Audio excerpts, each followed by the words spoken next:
Okay, class. Today we will learn about learning language through biography. So, kebetulan hari ini kita akan menjelaskan tentang B.J. Habibie. Dan saya minta maaf jika tidak sesuai atau tidak mirip fotonya ya. Next is Habibie early life and education. Ya.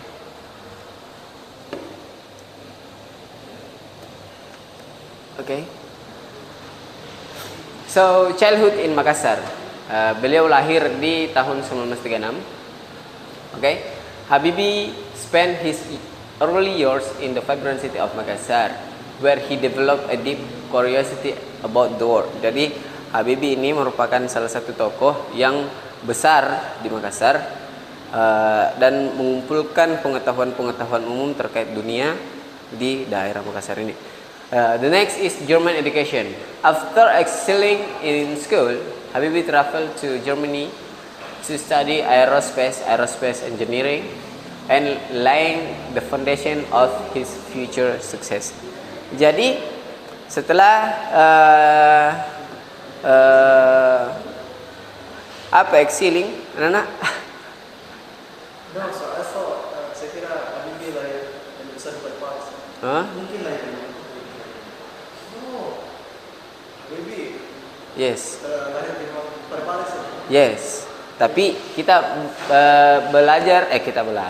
kita membahas tentang early life and education di sini. Oh, yeah. Kita akan membahas tentang Oke, maaf. Proyektornya terlalu panas. So, the second is sebelum saya melanjutkan, apakah ada yang bisa menjelaskan secara singkat siapa itu B.J. Habibie dan bagaimana perannya dalam dunia teknologi? B.J. Habibie kenal di dunia penerbangan. Yep. Pakai ilmu yang dinamakan teori Clear. Okay, thank you ya. So, meranjak dari childhood in Makassar, Habibie sempat berkuliah atau sempat lama di Jerman untuk seperti yang dijelaskan oleh Medan, itu untuk belajar tentang aerospace engineering atau bagian pesawat ya. Dan di bagian linguistik prowess, selama B.J. Habibie di Jerman, itu B.J. Habibie dapat menggunakan menggunakan beberapa bahasa seperti Jerman, bahasa Inggris, dan juga bahasa tercintanya bahasa Indonesia. Dan selanjutnya Habibie career in Germany and Indonesia. Seperti yang kita tahu, dalam biografi ini B.J. Habibie mempunyai beberapa pencapaian besar seperti menciptakan pesawat ya. Di sini engineering prowess, Habibie exceptional skills in aerospace engineering led to a successful career at Messerschmitt Bölkow Blohm in Germany. Jadi dia sukses di sini di Messerschmitt Bölkow ya untuk bagian pesawat. Dan setelah sukses dan kembali ke Indonesia di tahun 1974, Habibie pulang ke Indonesia untuk berkontribusi di tanah airnya, dan salah satunya di bagian technological and economic development. Dan selain daripada berkontribusi untuk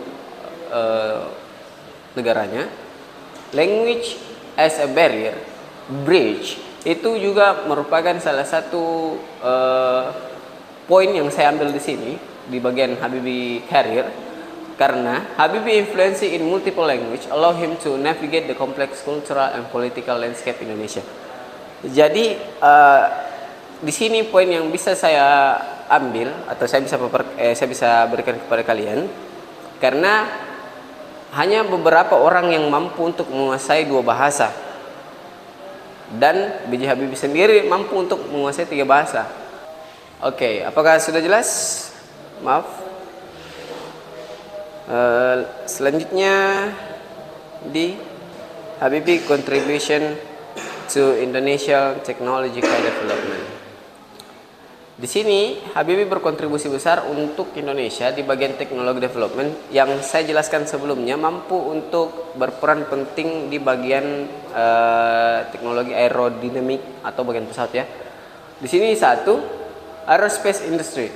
Habibie play a pivotal role in establishing Indonesia aerospace industry, including the development of the innovative N250 aircraft. Jadi ya, menurut saya hal ini sungguh luar biasa untuk seorang putra negara untuk mampu berkontribusi, apalagi bisa memberikan inovatif berupa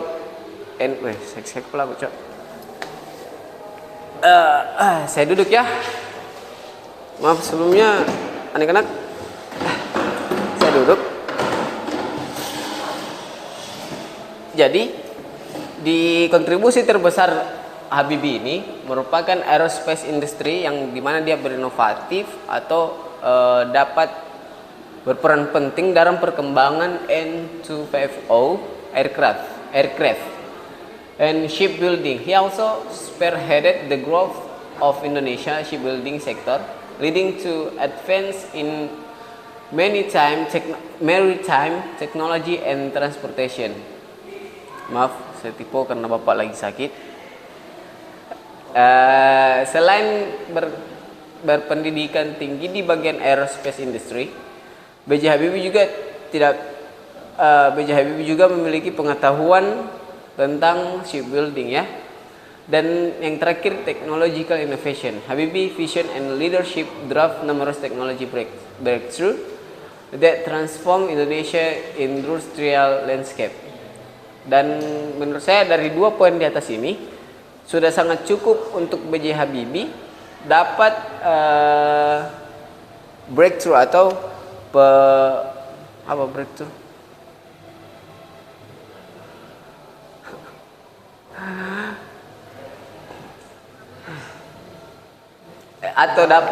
Oke. Di bagian technological innovation ini merupakan sebuah pemahaman penting yang bisa kita ambil, karena dari 2 poin di atas, B.J. Habibie merupakan sosok yang penting bagi Indonesian industrial landscape yang mampu mengubah penggunaan aerospace industry and shipbuilding di Indonesia. Selanjutnya, Habibie role in Indonesia political transition. Sekali lagi maaf. Apa ada yang bisa membaca di sini di atas? Oke. His role in Indonesia's political transition. Yes. First, vice presidency. Habibie served as vice president under President Soeharto, gaining critical political experience. Yes. Second, presidency. When Soeharto resigned in 1998, Habibie assumed the presidency, leading Indonesia through a crucial transition. Then, for his agenda as president, Habibie implemented sweeping reforms, paving the way for a more open and democratic nation. Oke, jadi Habibie ini merupakan sosok penting bukan di daerah industrial saja ya. Adapun rekam jejak yang bisa saya paparkan yaitu pertama is the vice presidency. Jadi Soeharto memiliki wakil presiden B.J. Habibie, yang dimana itu membuat B.J. Habibie dapat political experience di bawah naungan Presiden Soeharto kali itu, yang mampu untuk membuat beliau jadi presiden keempat ya. Gus Dur 4 di 3 sorry, yang dapat membuat beliau menjadi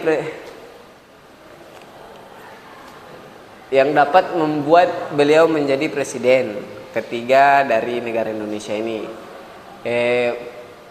Itu pun selama menjabat menjadi presiden, beliau sangat berperan penting di paving the way for a more open and democratic Indonesia.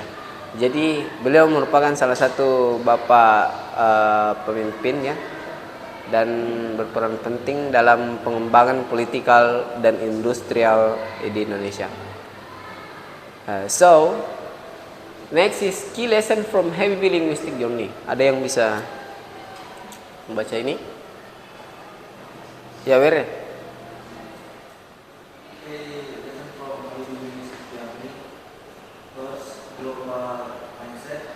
Habibie ability to navigate diverse linguistic and cultural landscapes demonstrate the value of global mindset in language learning.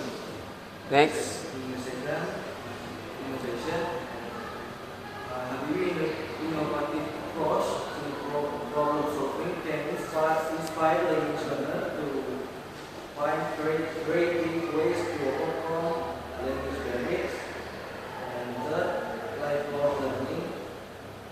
Habibie continues pursuit of knowledge and language skills through his life underscores the importance of lifelong learning. And the last question, Habibie unwavering dedication to his work and his homeland can motivate language learners to approach their study with passion and So, ya kita lanjut global mindset. Di sini menjelaskan Habibie ability to navigate a diverse linguistic and cultural landscape, demonstrate the value of a global mindset in language learning. Jadi di sini B.J. Habibie mampu untuk menavigasi sebuah linguistik atau sebuah culture tertentu dalam pembelajaran language learning. That's why itulah kenapa beliau mampu untuk menguasai beberapa bahasa, karena mampu untuk mengetahui poin-poin penting di global mindset ini. Dan selanjutnya innovation. Habibie innovate approach to problem solving can inspire language learner to find creative ways to overcome language barrier. Jadi Habibie mempunyai hal yang unik ya di sini, karena mampu untuk menginspirasi language learner dengan cara yang kreatif. Itulah kenapa beliau mampu untuk menguasai 3 bahasa, dan itu merupakan salah satu poin yang dapat membuat language learner atau murid-murid yang ingin mempelajari bahasa baru dapat melalui language barrier-nya. Dan lifelong learning. Habibie continues pursuit of knowledge and language skills throughout his life underscores the importance of lifelong learning. And the last is passion.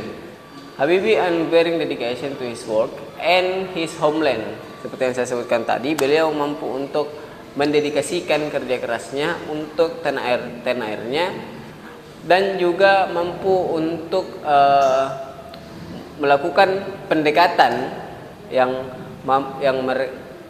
language learner to approach their studies with passion and purpose, dan melakukan pendekatan tertentu yang dapat mempengaruhi atau dapat menjadikan contoh bagi language learner untuk belajar menggunakan passion and purpose. Jadi bukan sekedar belajar bahasa ya, tapi itu merupakan suatu passion atau kalian, dan juga membutuhkan purpose yang jelas untuk belajar bahasa. Next is conclusion. Inspiring language learning through biographies.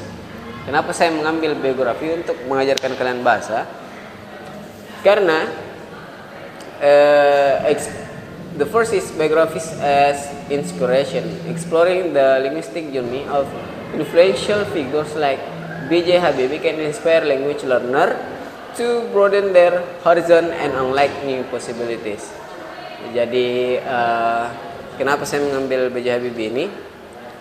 Salah satunya beliau yang dari Sulawesi Selatan dan juga terkenal dengan kisah cintanya ya, yang bisa kalian petik. Selanjutnya practical insight. Learning about how language was used in various professional and personal contexts can provide valuable insight for language learners. And the last is lifelong commitment. Habibie dedication to continuous language learning throughout his life can motivate learners to view language acquisition as a lifelong pursuit. I think that's it for today because I'm a little bit sick. Sorry. And the next homework I can give you is berikan biografi sesuai dengan tokoh-tokoh yang kalian suka ya. Dikumpul minggu depan. I think that's it for me. Assalamualaikum warahmatullahi wabarakatuh.